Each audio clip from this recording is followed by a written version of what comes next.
Professional BS programme. ఇది కేవలం degree కాదు, మీ ఫ్యూచర్ కెరీర్ కి డైరెక్ట్ గేట్వే. పూర్తి వివరాలకు వెంటనే స్క్రీన్ పై కనిపిస్తున్న నంబర్స్ కి కాల్ చేయండి.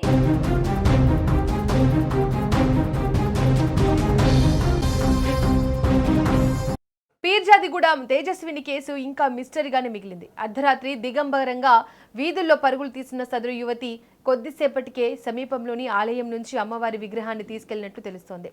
ఆ తర్వాత కొద్ది గంటలకే ఆమె మృతదేహం పీర్జాదిగూడ చెరువులో తేలియాడుతూ కనిపించడం స్థానికంగా తీవ్ర కలకలాన్ని రేపింది. విజయనగరం జిల్లా దేవుపల్లి గ్రామానికి చెందిన వక్కలగడ్డ తేజస్విని తన తల్లి అరుణతో కలిసి శంకర్ నగర్లోని ఓ అద్దె ఇంట్లో నివసిస్తోంది. గతంలో బెంగళూరులో సాఫ్ట్వేర్ ఉద్యోగం చేసిన తేజస్విని ఇటీవల తల్లితో కలిసి ఇక్కడికి వచ్చింది. శుక్రవారం అర్ధరాత్రి దాటిన తర్వాత తేజస్విని తన తల్లి ఇంట్లో ఉండగానే బయట నుంచి తాళం వేసి దిగంబరంగా రోడ్డుపైకి వచ్చింది. అనంతరం సమీపంలోని ఆలయంలోకి ప్రవేశించి అమ్మవారి విగ్రహాన్ని చీరను ఎత్తుకెళ్లింది. ఈ ఘటనకు సంబంధించిన దృశ్యాలు స్థానిక సీసీటీవీ కెమెరాల్లో రికార్డయ్యాయి. ఆ తర్వాత కొద్దిసేపటికే పీర్జాదిగూడ చెరువులో తేజస్విని మృతదేహం లభ్యమైంది. అయితే ఈ ఘోర ఉదంతం వెనుక క్షుద్ర పూజల కోణం ఉందన్న అనుమానాలు తీవ్ర కలకలం రేపుతున్నాయి. పోలీసులు తేజస్విని తల్లి అరుణను విచారించగా ఓ సంచలన విషయం బయటపడింది. గత 6 నెలలుగా తమకు భయంకరమైన పీడకలలు వస్తున్నాయని, కళ్ళలో నిత్యం రక్తం కనిపిస్తుండేదని తల్లి పోలీసులకు చెప్పింది. అయితే స్థానికులు చెబుతున్న కథనం మరోలా ఉంది. ఆ ఇంట్లో తల్లి కూతుళ్లతో పాటు మరికొందరు కలిసి అర్ధరాత్రి వేళలో క్షుద్ర పూజలు నిర్వహించారని స్థానికంగా జోరుగా ప్రచారం సాగుతోంది.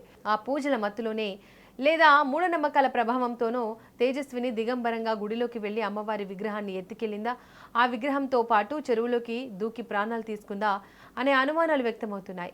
ఇక తేజస్విని బలవన్ మరణానికి ముందు ఆ అర్ధరాత్రి అసలు ఏం జరిగిందనే దానికి సంబంధించిన షాకింగ్ దృశ్యాలు స్థానిక సీసీటీవీ కెమెరాల్లో రికార్డయ్యాయి.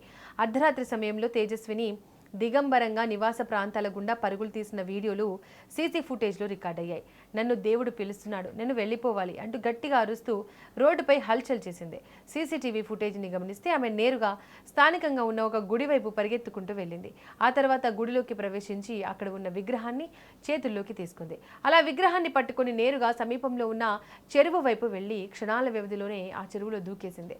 తెల్లవారేసరికి ఆ చెరువులో ఒక యువతి శవం తేలియాడడం స్థానికులను తీవ్ర భయాందోళనకు గురిచేసింది.